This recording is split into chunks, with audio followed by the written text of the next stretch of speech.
The college football experience, Kentucky Wildcats 2025 season preview episode on the Sports Gambling Podcast Network is brought to you by Edge Boost. Yes, the bank account that is built for bettors.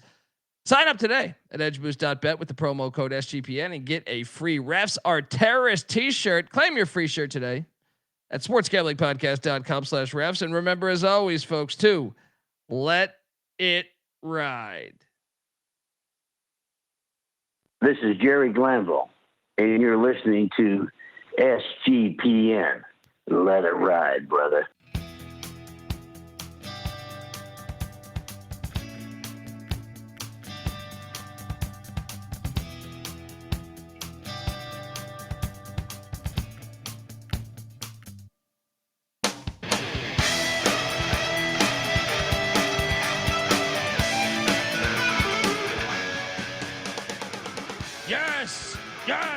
Yes. Woo!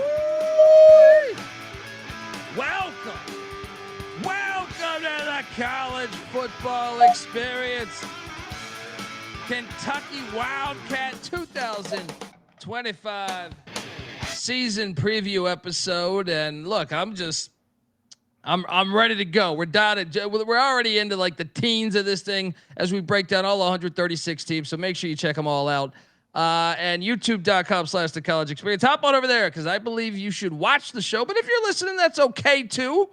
Life gets in the way sometimes. I get it. And we're going to talk Kentucky Wildcat football today. And I'm going to open up this Kentucky bourbon because I feel like it's the perfect time to have a bourbon. And maybe I'm sure they'd probably donate to their NIL. I'm drinking. This is Bullet, but yeah, I mean, interesting times because Mark Stoops has kind of upped the ante, maybe to a point where a point of no return, perhaps. We'll talk all about it. But if you're wondering who the hell you're listening to, that's fair. My name is Colby Swinging Database Dan, aka Pick Dundee. That's not a pick. This is a pick. He was raised in the land down under, where a man thinks on his feet, speaks with his fists, and lives by his wits. When Dundee happened, he was a superstar. I'm probably drinking too much and celebrating too much and not sleeping. Would have killed a normal man, but no, that's gone. The medical advice I got from that was like being hit by lightning. Pretend it never happened and get on with your life. Pretend it never happened and get along with your life. That's what Stoops wishes regarding the Texas A&M situation. Guys, never happened. I was just going to Houston. No, there's a great strip club down there I'd like to check out. No, you kidding me? I was in College Station. There's a good burger joint there. Don't look into it. I'm coming back to Lexington, baby. Interesting times. I am joined by my co-host. He is also the host of the College Basketball Experience. Hey, Big Blue Nation, Mark Pope. We are covering that thing heavy. That roster you're putting together. We talk college hoops year round over there, so check it out as well. Give it up for Farmer, Stafford, Austin Peay with the Governors, South Carolina with the Gamecocks, and West Virginia with the Mountaineers. Ryan McIntyre, a.k.a. Money-Lod Mac. How are you, brother? I'm doing good. Yes, I was breaking down Kentucky's portal class on the hardwood. I don't know if they have any money left for this football team after all those guys they bought in hoops. Cheers, Big Blue Nation. Mac tonight. Come on, make it Mac tonight. I mean, it wasn't that the argument with Calipari where he said, I'm a basketball school. Stoops says, yeah, basketball school, my ass. And I don't know. I mean, it's kind of in this Stoops hasn't been good since he made those comments. That's because he flirted with the A&M job too. So, I mean, this was just, everything was a disaster there. But yeah. I will say this. Stoops certainly produces more pros than the old school Kentucky. And look, I know my guy, Mike Leach, I'll show a slide at some point in this episode. Rest in peace to the great Mike Leach. He was once an offensive coordinator at the University of Kentucky. Him and Hal Mummy, the air raid, first came through the SEC with Tim Couch and the hefty lefty. And it's a different level of athlete that they're getting now. That is fair. And Stoops has a lot to do with that. However, both can be right. They are a basketball school, but look, We just saw Florida win their third basketball championship. Are they a basketball school now, Mac? I mean, that's what I'm saying.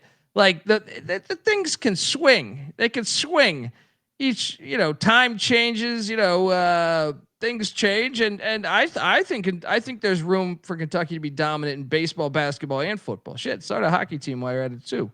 But it's a make or break year for Stoops. Let's jump into this thing. YouTube.com/The College Experience, because we do have slides. It's hard to say make or break year, but then you look at his overall record and you say 67 and 73. And Rich Brooks kind of was the first guy to get it started back in the Andre Woodson era. 7-6 in 2022, 7-6 in 2023, 4-8 in 2024. And then there was some news this week. His longtime associate head coach, Vince Marrow, and he's also the recruiting coordinator, left Kentucky for Louisville. Oh, now I will say he is a former teammate of Jeff Brom. So I that could be, not as bad as you think, but still, I think most people in Lexington are saying this. You disloyal fool ass bitch made punk. And I'm sure people woke up because they say like they didn't even know that they were talking. Most people woke up thinking, The fuck is that? And then there's just something absolutely filthy about going from Kentucky to Louisville. So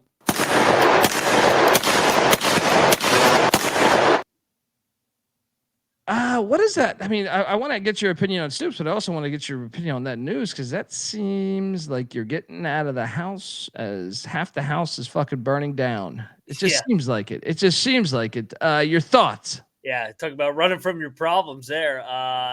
That's a blow. And it's like the Batman quote. Either live long enough to be the hero, or you stay long enough to see yourself become the villain. And unfortunately, it feels like Stoops, I think overall he's done a pretty good job. I think if we can take a little bit of a step back, yes, they are as good as anybody with schedule manipulation that we'll talk about here in a little bit. But it does seem like the house is burning here. 4-8 last year. You got your coordinator going over to Louisville. I mean, come on. I mean, go anywhere but Louisville. No, it wasn't coordinator, assistant head coach. But yeah. Sorry. I mean, it go anywhere. Yes. And recruiting coordinator, I guess. So technically, you're right. A coordinator of recruiting. But coordinators, directors, I can't even keep track of these fucking titles anymore. Yeah. I mean, you look at the SEC. We were looking. What did we do yesterday? A&M. They got like 600 coaches coaching for them. Yeah. Check out. Make sure that they got the Bermuda grass coach down there. It is a bit. I will say this. I think he has to win this year. Yeah. I know his buyout's still large, but I still think bowl game, you're safe. Let's talk about last season. But before we do that, I want to let the good folks know that the Kentucky Wildcats College Football Experience season preview is brought to you by, us. We are a part of SGPN. Get all of our free picks and podcasts for the Stanley Cup, College Baseball World Series, NBA Finals, UFL Champions, CFL picks, MLB picks. All of it on the SGPN app, and that's free to download. So get it wherever you get your apps. And remember, as always, folks, to let it ride. And Eric in the chat saying he was the second most important program person in the program. So, yeah. A year ago, Bush Hamdan, former Boise quarterback, back. This was pretty. Mark Stoops a loyal guy because he's back. He's back. The offense was 119th in scoring offense, 112th in passing offense, 91st in rush offense, and 114th in total offense. And he's back.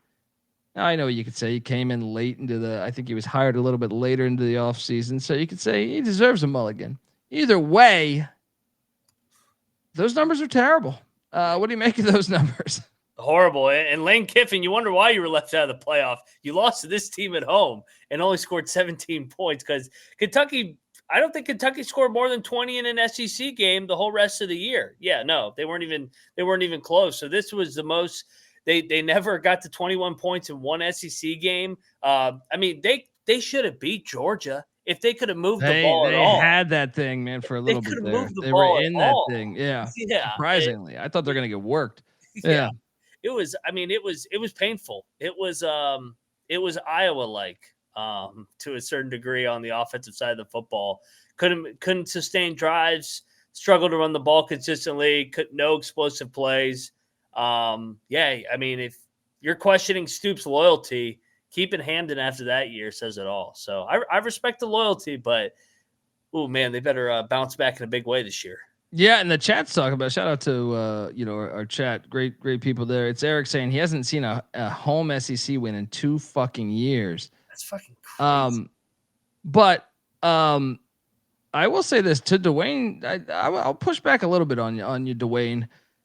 Recruiting is the problem. No way can Kentucky keep SEC caliber talent. No way they can get. I'm sorry, not keep. Why? You guys have money. I mean, I don't understand. It's not like the institution's broke, right? I mean, go get a guy like Pavia. If Iowa State can win, why can't Kentucky win? Right? Yeah. Or look at Vandy, what Vandy just did. Yeah. I don't understand that narrative. Like, I think I understood it more in like the 60s and 70s, but now every game's nationally televised. I think every school, unless you have ridiculous academics, you should expect, especially when you're the state school. When you're state school, you should be you're surrounded by areas of talent too. Tennessee, Ohio produces a shit ton of talent. I think you guys should be good. I think if anything, I would push back on that narrative. I think you guys should be good. And okay, I mean, like, you're probably not in the top couple states for high school recruiting in the state, but high school recruiting is kind of dying. Yeah. If Indiana and Illinois can be good, why can't Kentucky? Yeah. I feel like high school recruit. Okay. Yeah. I mean, it's great to get, a top 100 player. Sure. But I also think the portal, like Rick Pitino said, and that was for basketball, but I still think this applies for football. You saw it with Signetti. You saw it with a lot of teams. You can be pretty damn good in football. Like we mentioned, New Mexico State basically turned into Vanderbilt. Vanderbilt went out and got the New Mexico State coaching staff and like 10 of their players, including their starting quarterback, star tight end, probably their best player on the best offensive weapon besides Pavia, Eli Stowers. And it worked for them. And that's just Vandy, like where academics still do play a little bit of a role. I think, why can't you? It doesn't make sense to me, especially in the NIL era where you can go get whoever you want. So the offense was terrible a season ago. The good news is only 2 guys are back from that shitty offense. Clear house. I mean, it can't get much worse, right? Josh Caddis at tight end and Jalen Farmer at guard. They're back. They're ready to change this narrative, So, yeah, let's go. They did go to the portal, and they brought in Zach Calzada from Incarnate Word. He had a fire season at Incarnate Word. Remember, he was at Texas A&M back with the Jimbo Fisher era a few years back. I kind of think this could be a good get. I mean, I know he's got to learn a new offense and everything, but, like, I remember Jimbo now. Jimbo did get fired. But Jimbo was like really sold on him being a really good quarterback. I remember the press conference where he was talking about, he's like, this guy's going to be a stud. It's classic Jimbo. So, all right. How old is Calzada? Calzada's freshman year at A&M was 2019. He was there Jimbo's second year. Well, he got injured though. I think like against Colorado. I remember watching that game, or was that Haynes King? It might have been Haynes King that got injured that game. I don't remember, but Haynes King. But I mean, he had the 2019, then he got the COVID year, and then he had a redshirt year. So, and then he was great at IDub the last couple of years. And anybody that doesn't know IDub, they've been living under a rock. Cam Ward. Yeah, there's another one, right? Cam Ward. I mean, the fact that Cam Ward came from the FCS/Washington State is proof that Kentucky can be good. And maybe it's Zach Calzada that'll take him to the promised land with Bush Hamdan in year 2. They also went out and got Seth McGowan from he was at New Mexico State last year, but the previous years he was at Oklahoma there. All right, I was surprised when he left Oklahoma because I thought he was getting on the field a little bit, and I thought, okay, and especially go to New Mexico State, I was a bit surprised there. 10 touchdowns in his career, so all right, yeah, I mean.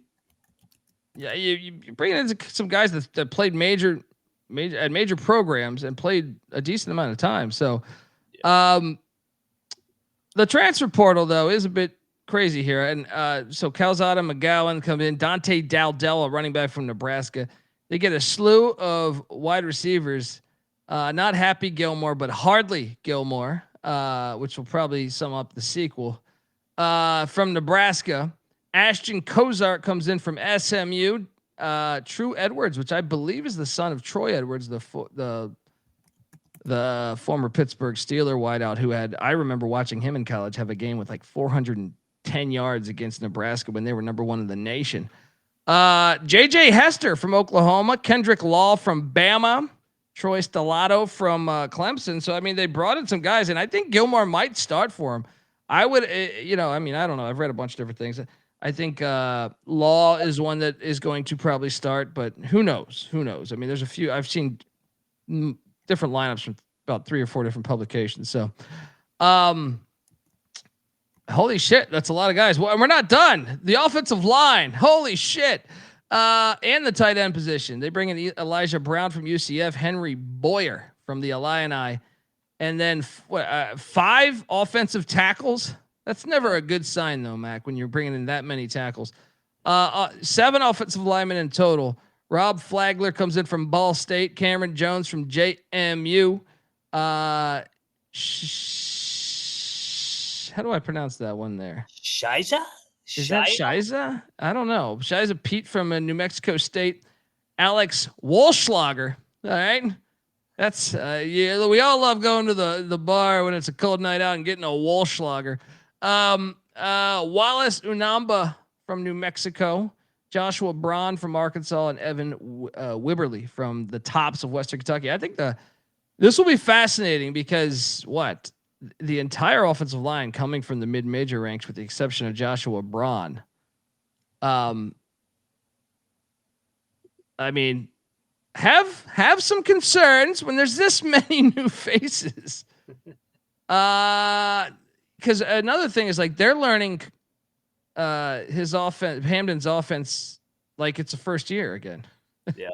So it's like, does it even benefit that he's there a second year? To who? The tight end and the left guard coming back?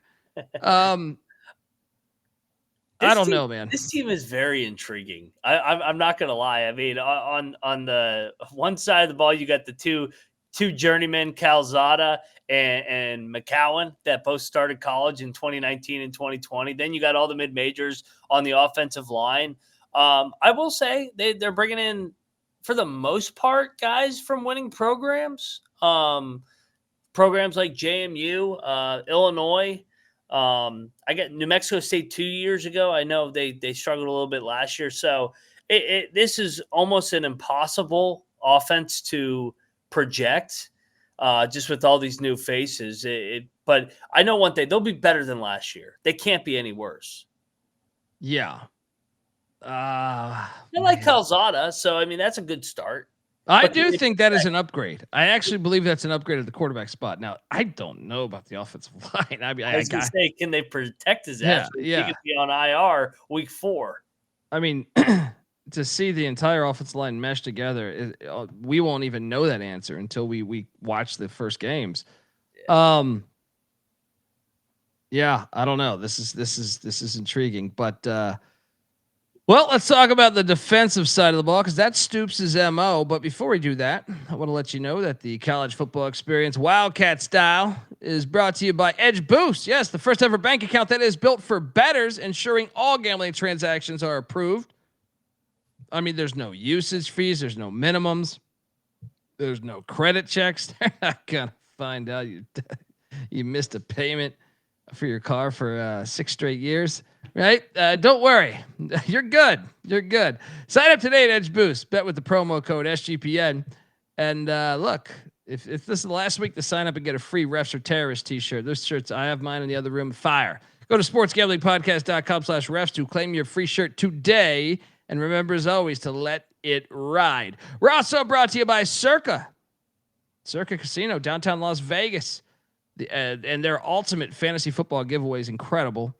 For a 12-person league to draft in Vegas and be treated like VIPs for the entire stay. They're going to pick you up from the airport in a limo, which will definitely have booze, a $5,000 food and beverage tab at Stadium Swim where you can do your live draft.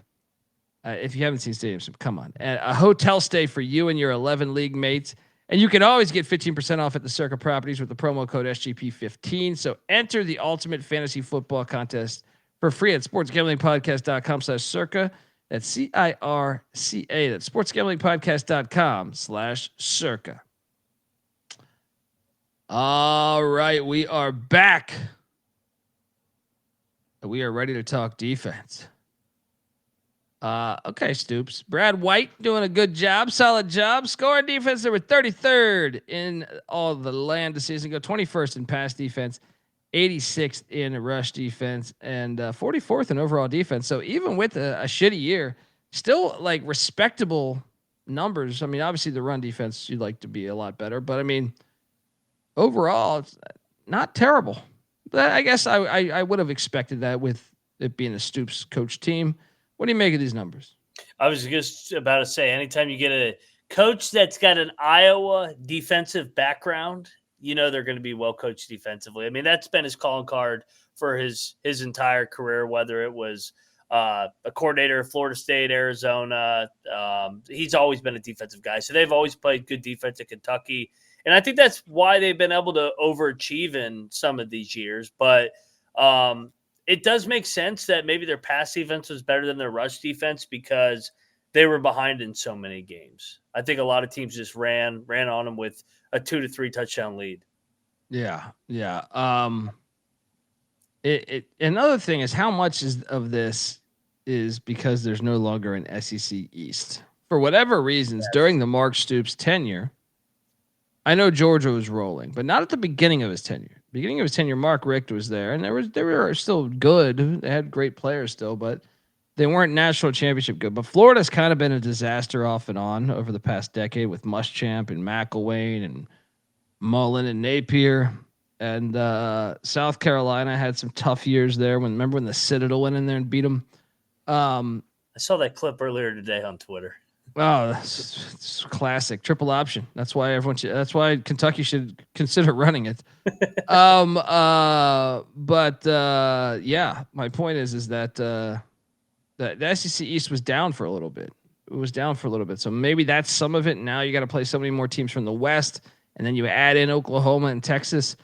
But anyway, back to the defense. They return. Just their secondary, pretty much, and not all of their secondary. Waller only had a few starts, actually. DJ Waller at the corner spot. JQ Hardaway's back. Safety Jordan Lovett and Ty Bryant back as well. They all started games last season, though, so I think it's valid to say they have 4 returning starters there. Front 7, gonna have to figure that out. They went to the portal, and they brought in 7 defensive linemen. McQueese Humphrey Grace from South Dakota, FCS ranks. It's Coyotes. They're good though. Lorenzo Cowan from USC, not known for their defense, but you never know. Cam Olds from Kent State. Fucking Jack Lambert went there. They read, said we got to call Kent State. Sam Green, another USC transfer. Jaden Williams from Wyoming. And then David Gusta from Wazoo. Gusta's a player. I saw him play at Washington State. I think that's a good get.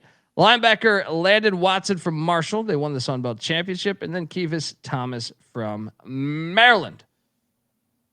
I mean, I just trust Stoops on the defensive side of the ball. I think they'll put up similar numbers. They might even be a little bit better against the run.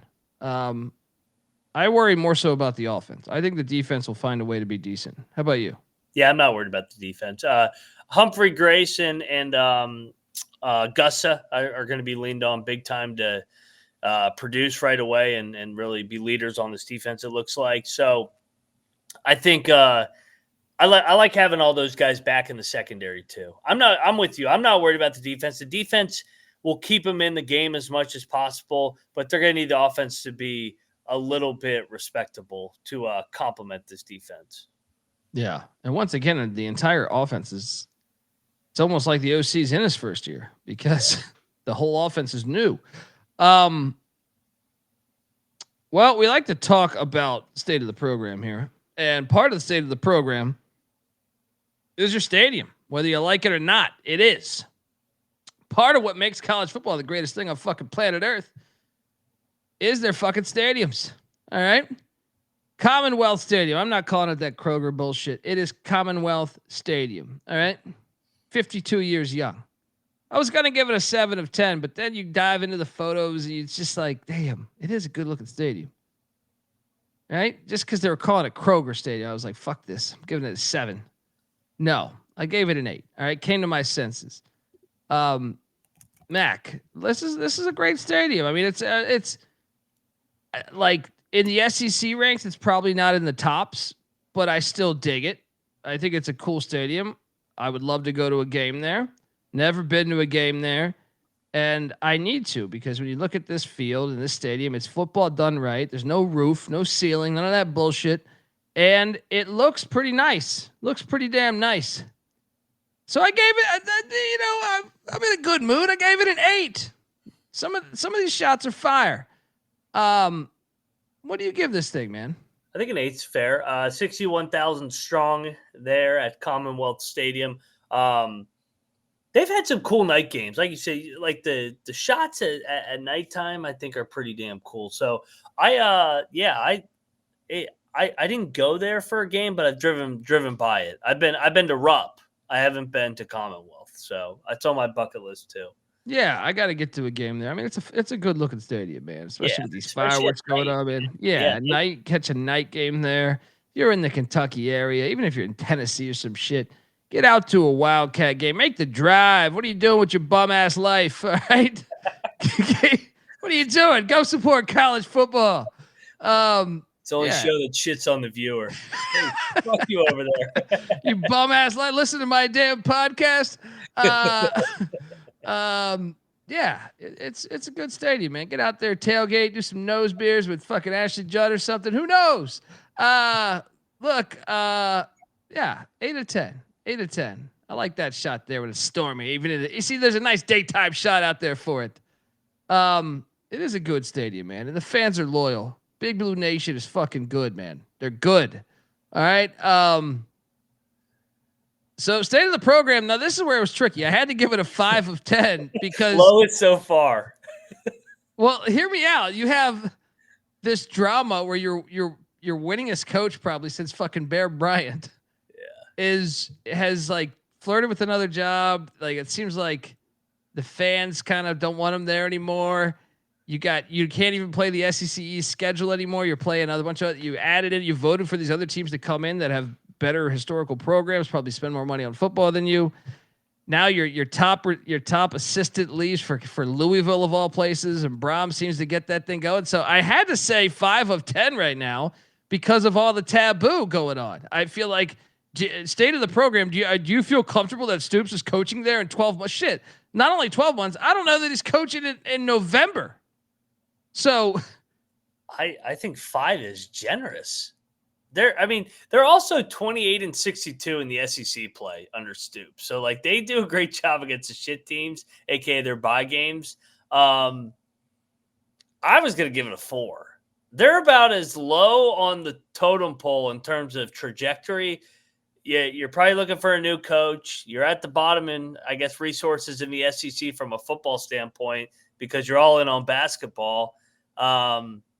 Yeah, I'll give it a 4. They're not going in the right direction. Sorry, Kentucky fans. Oh, so I'm the nice guy this episode. Besides calling the listeners bum pieces of shit, I'm the nice guy. Get out to a game, all right? And yeah, it's 5 of 10. Let's go.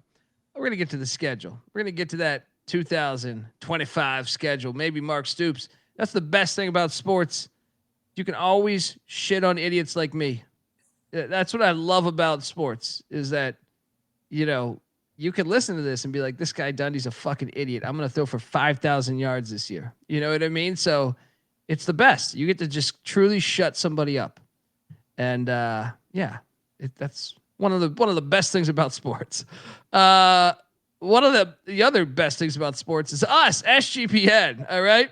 I want to tell you that SGPN is brought to you by Underdog Fantasy. Underdog's going long for the NBA Finals with their extender bonus. The longer the series goes, the bigger the bonuses get. So jump on over there. But when you do, use our promo code TCESGPN to claim your special pick plus first time deposit offer up to $1,000 of bonus credits. That's underdogfantasy.com promo code TCESGPN. We're also brought to you by Rhythm. Yep, you probably heard me talk about Rhythm before, but not with their new stuff they got going on. They just dropped a game-changing feature called Power Trends. These are AI-detected patterns where Rhythm's model has consistently won and has a high ROI. Think about like a strikeout prop that wins 59% of the time when the line and win probability hit a certain range. Power Trends are updated daily and exclusive to Rhythm and Rhythm only. No touts, no noise, just clean data-backed bets, baby. Download the Rhythm app, check out Power Trends, and start betting smarter. You know we will be. All right. Also get that free 7-day trial period. SportsGamblingPodcast.com/rhythm. That's RITHMM. That's SportsGamblingPodcast.com/rhythm. We're also brought to you by MyBookie.ag. Look, MyBookie is your place to bet on every single sport. Got the Stanley Cup Finals, the NBA Finals, the UFL Championship, College Baseball World Series in Omaha. You can bet on that Jello Shot Challenge. Got to get in on this. All right. MyBookie accepts customers from a ton of different locations as well, even outside of the state. So jump on over there. Head over to mybookie.ag, but use our promo code TCESGPN for 100% deposit match up to $1,000. Of course, terms and conditions apply. That's mybookie.ag, promo code TCESGPN. All right. Let's talk about the schedule. Let's get this bullshit out of here. Week 1. Oh, boy. Oh, this schedule is brutal, by the way. In a series that goes back to 2019, the Toledo Rockets, who put it on Hail State last year in Starkville. What was that score? Dude, they fucked them up. It was like 38-14 or something. This is a dangerous game. Toledo's a giant killer. I've seen Toledo beat a bunch of good teams. They beat Michigan at Michigan. Yeah.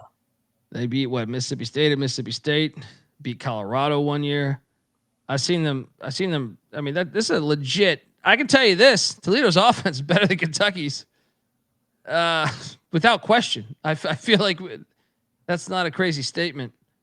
But you know what though? Stoops gets it done.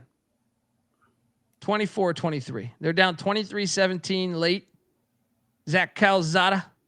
Sounds like an Italian dish. I'll take a Calzada. He's gonna bring the fucking team down the field after they have one of those real kickoffs, not that NFL bullshit they're trying to throw in our face, that European soccer shit. And Kentucky's gonna find a way to win this game. 24-23. What are you doing here?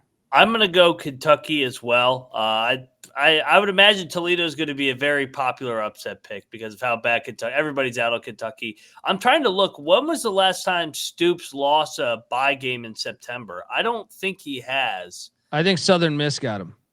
Yes. All right. So all the way back to 2016, he lost the Southern Miss got him, but he's been on the edge. EMU had him on the ropes. What? EMU almost got him 3 or 4 years ago. Yes. He's there's been a couple. I mean, Eastern Kentucky almost got him a couple years ago. I remember that. Northern Illinois too, I think. Yeah, there's been a couple close calls. I'm with you. Kentucky finds a way. They're 1-0.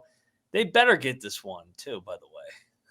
This is a tough game though, because Toledo's like a legit. Yeah, they spend way more than every team in the MAC. They're a good, really good program. They're kind of like App State. Ask Texas A&M and Michigan about App State, South Carolina too, right?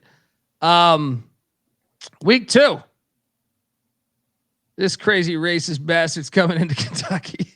No, Lane Kiffin. This is a revenge spot, though, man. Yeah, this is gonna be a beatdown. Oh man, I don't know though, man. Because here's the thing. Here's what I like. Kentucky fucks with them. They do.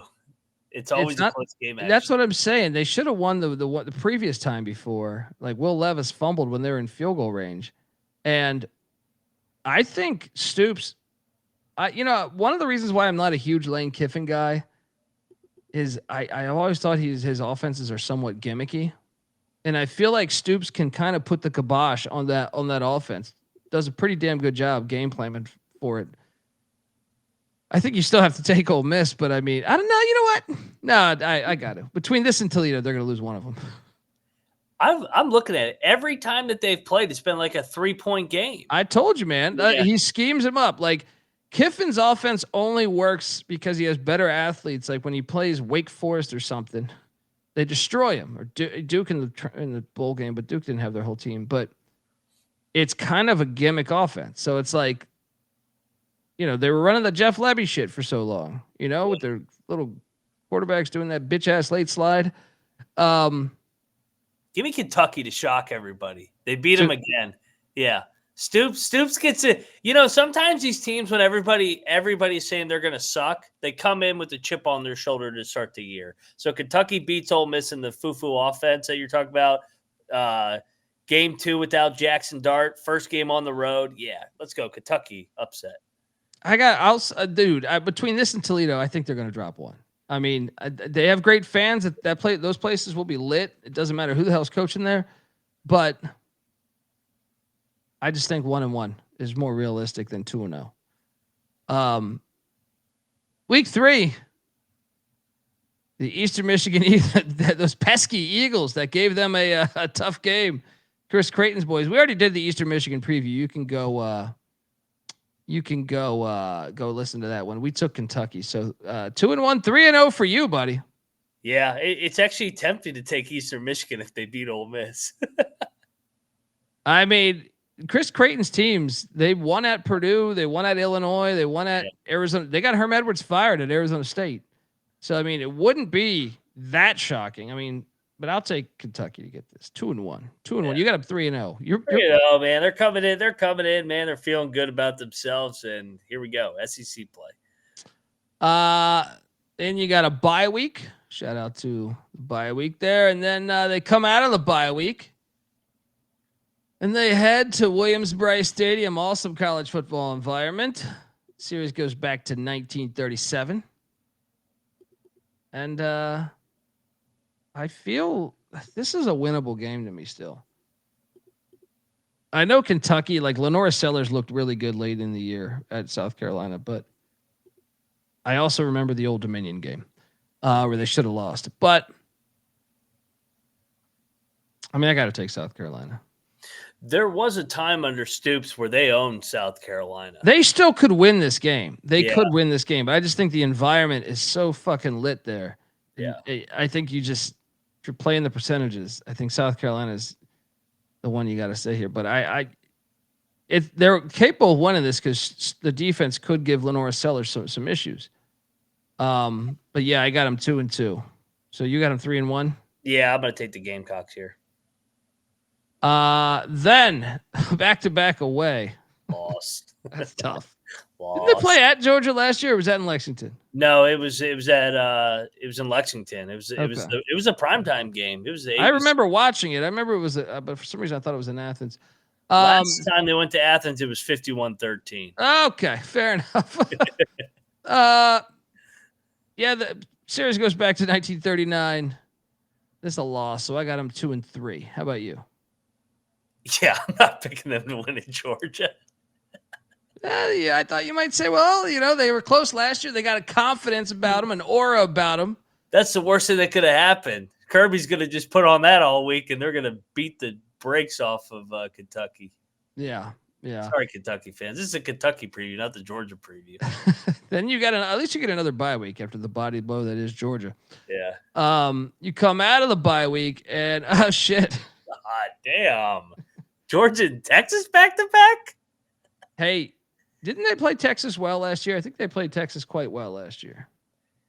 I think they did. I think they did. 31-14. Arch on the road? Is this Red River look ahead? Tell me it is. Tell me it is. I didn't look. Red River coming off Red River. Ooh. That matters if they win or lose that game. Stoops with the bye week to prepare for SAR coming off Red River. Spot's great. I'll take Texas. If they just had more returning starters on offense, I would feel better. There's so many question marks on the O-line. Yeah. At the wide receiver position, I just feel like I can't. I want to so bad. You know, I hate Texas. Take the points. We'll take the points. Yeah, yeah. Do you guys ever check stats? What do you mean? Yeah. Regarding what? Yeah, we check stats, box scores. It's just not. Yeah, this is not going to be your analytical show. I mean, during the regular season, you might see us recite stats a little more. Yeah. But I mean, we're previewing 136 teams. But yeah, I mean, I do remember last season. I mean, we watch every fucking game. I got 8 TVs right here. I mean, we've been doing this for a while. Oh, he's talking to the chat. Oh, okay. I was wondering. I was like, damn, what stats are we talking about? I was like, does Kentucky have a streak against Texas? Yeah. I was like, it was new in the SEC. Yeah. Yeah, I got you. He's talking about the chat. So what's this put us at if they lose to the Hornets? I'm 3-3. You're 2-4. Damn it. See, he's got to worry about the game that could get him fired. Yeah. This next game is hard too. God. The Vols, no, they're winning this one, dude. I have had enough of this stuff. All right. They're winning this one. They got to come to their look. Tennessee's replacing a lot. They are replacing a lot from a year ago. Obviously, Nico. I know that might be a blessing in disguise because Aguilar could end up being better for the team than Nico. This is a fun rivalry game, but I will take. Look, they're due for a win. My only fear is what happens if they fire. What if like Texas embarrasses them and they just fire Stoops right then?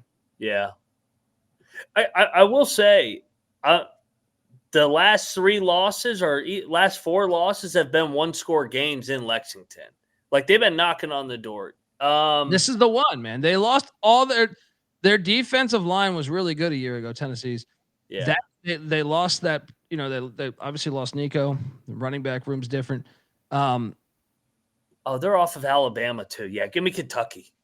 There we go. There we go. Come on, Let's go. They follow up the Vols with the trip to Hughes Strip Club Freeze and the Auburn Tigers, which everyone is so damn bullish on Auburn. It's driving me crazy. It's like they lost the fucking cow last year at home. I understand that. Okay, they might have been paying better over the past 2 years, but and maybe that adds up. But I mean, isn't there a world? What time of year is this? Do you have the day on this game? November 1. Isn't there a world where Hugh Freeze could be fired by now? Both coaches. Maybe give or take a week. Yeah. I'll take Auburn though. I wouldn't shock me though. It would not shock me. I'll take Auburn. Rob Donaldson saying Hugh Freeze will not be coaching this game because of being fired or another scandal or in the hospital again. Remember when he coached from a hospital bed? Yes, it was fantastic. One of the better.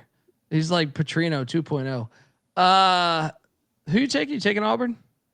Yeah, I'm going to take Auburn, especially if they beat Tennessee. Like, that's a huge fucking win. If they I still think this could be a game, though. This could be a fucking game. Like, I don't think this is like Auburn's going to run away with this. This is like a 1-score game. The last time Kentucky and Auburn played, I feel like it was wild at Jordan Hare. Trying to remember what happened. I feel like Kentucky fumbled at like inside the 5 or something. Yeah, I'll take Auburn, but I don't feel that one is to me like a 50-50 game. Then the Gators come to town. And a series that goes back to 1917. I know Stoops, this is like a C-note game. He's highlighted this one. They have been, Stoops, one of the best things he's done with Kentucky. Florida owned Kentucky before Stoops was there. They could get Florida. Everyone loves Florida this year. I don't know if I'm there yet.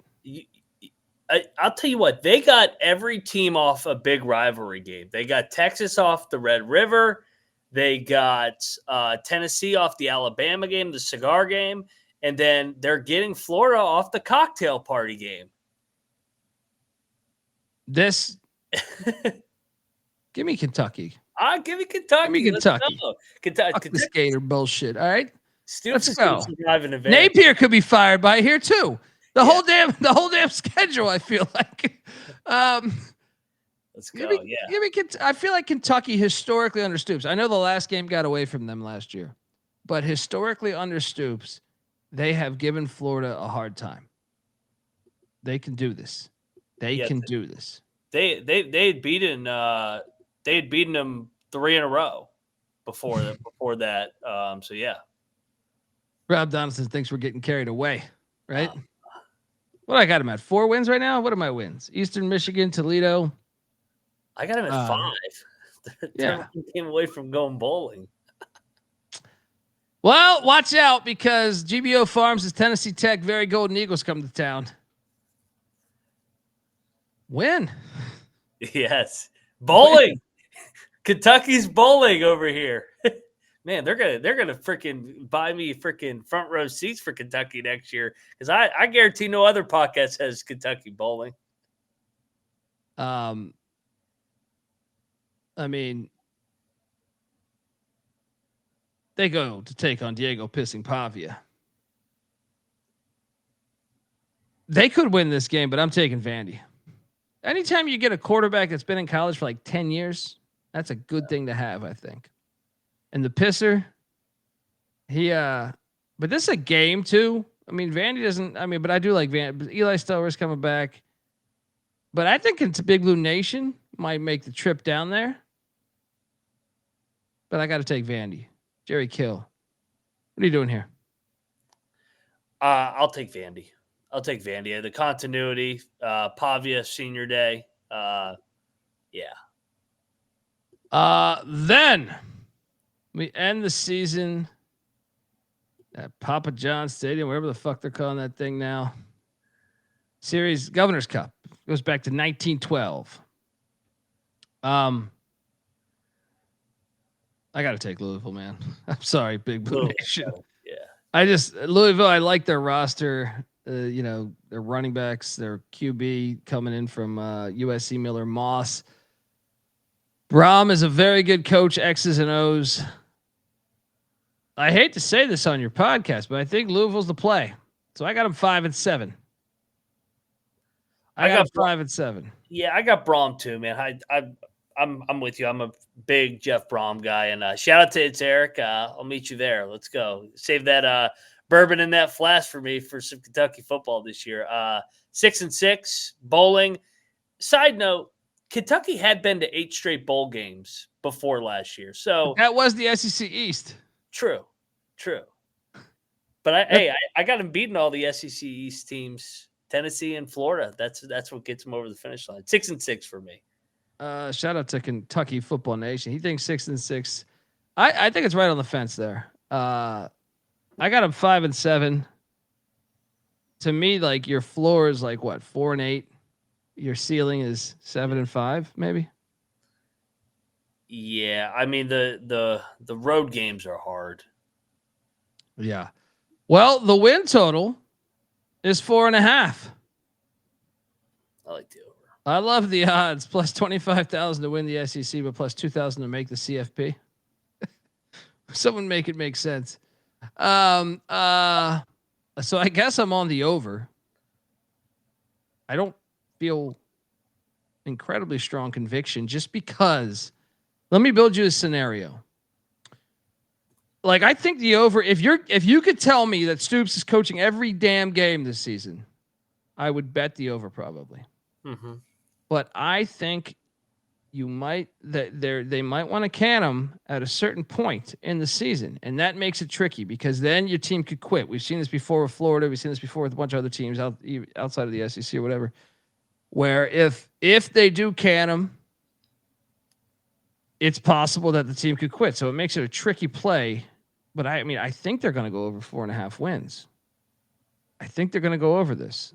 You locking this? You had them at 6-6, game and a half difference. I actually feel pretty good about this. I'm looking back on last year. I know we talked about how disastrous it was on the offensive side of the ball, but a 1-point loss to Georgia, a 10-point loss to Tennessee in Knoxville, a 17-point loss that was closer than the score at Texas. They had some games that were close. If they could just get a little bit more on the offensive side with Calzada, I think I like taking a veteran coach when his back's against the wall. So, yeah, I will lock up Kentucky over 4.5. They go 6-6 back to a bowl game.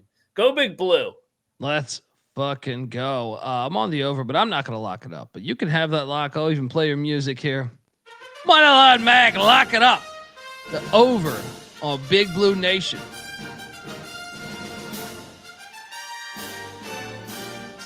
Shout out to It's Eric who's saying, Dundee, do you remember the hefty lefty's favorite receiving target? Oh, man. Hefty lefty. So I do remember a baller wideout for them. Craig Yeast, I think it was. Craig Yeast? I don't know if he was hefty lefty. He might have been Tim Couch. But he was a baller for them. Maybe I got it right. Maybe I didn't. I know Randall Cobb was there, but that was after, right? Yeah. I'm on the over. Max locking it up. Shout out to Big Blue Nation. Got to catch a game there. If you're in the area, get out to a game. Go Big Blue Nation. Great stadium. Derek Abney. There you go. See? My apologies. I do remember him. Yeah. We got another show coming right up in 15 minutes. All right. We will be talking Oklahoma State Cowboy football. We're breaking down all 136 teams on the college football experience. So subscribe, tell a friend, please. All right. Send this thing via text, email, write it down on a piece of paper, throw it in a goddamn Coke bottle, throw that shit in the ocean. All right. I mean, look, I'm not telling you to pollute the planet, but I mean, every goddamn cruise ship just gets caught every 6 months, just dropping a ton of shit. What's one Coke bottle? Fuck it. You know what I mean? All right. Just tell somebody about the damn podcast. All right. We got Oklahoma State coming up next, folks. We're both on the over. All right. Let's go. Till next time. Enjoy the slideshow, by the way. We're going to go through some Kentucky history right here. Till next time, though, this is the College Football Experience Kentucky edition. You better start thinking about yours. And we out of here. Mailbox 1. Let's get 1.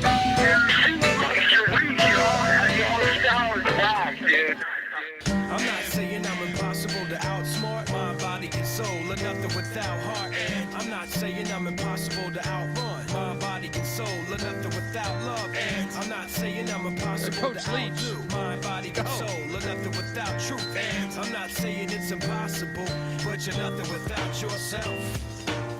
We're the obsession to be a part of that, started that. Mind over matter don't matter in the market. I've seen much smarter cats have heart attacks. I love that guy. Lambs to be lethargic. Match wits with the half-wit phantom. I don't need jumper cables or mic cords to analyze an analytical anthem. Between my two ears, an engine pumping the life force. Force field for your grip on the grievance. Still gonna feel unchallenged, your boy stiff. So arrange the pieces to prepare cohesive. All the hard work will go largely ignored if your hands are covered with post-its and paper cuts. You need to have your voice in the vice grip. The one who made it famous ain't the one who made it up. You don't get overtime just for working the night shift. I'm taking a pitch right now. It's like I'm not saying I'm impossible to outsmart mind, body, and soul, or nothing without heart. And I'm not saying I'm impossible to outrun mind, body, and soul, or nothing without love. And I'm not saying I'm impossible to outdo mind, body,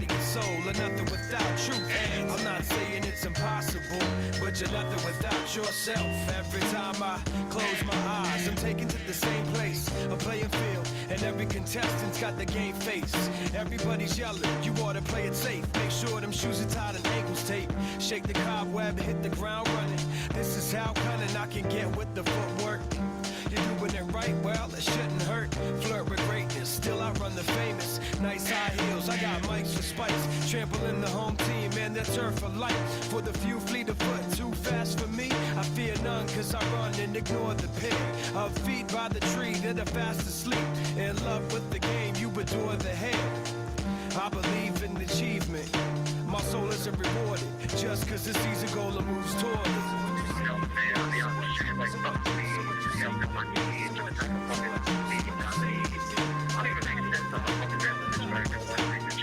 I'm not saying I'm impossible to outsmart. Mind, body, and soul, and nothing without heart. I'm not saying I'm impossible to outrun. Mind, body, and soul, and nothing without love. I'm not saying I'm impossible to outdo. Mind, body, and soul, and nothing without truth.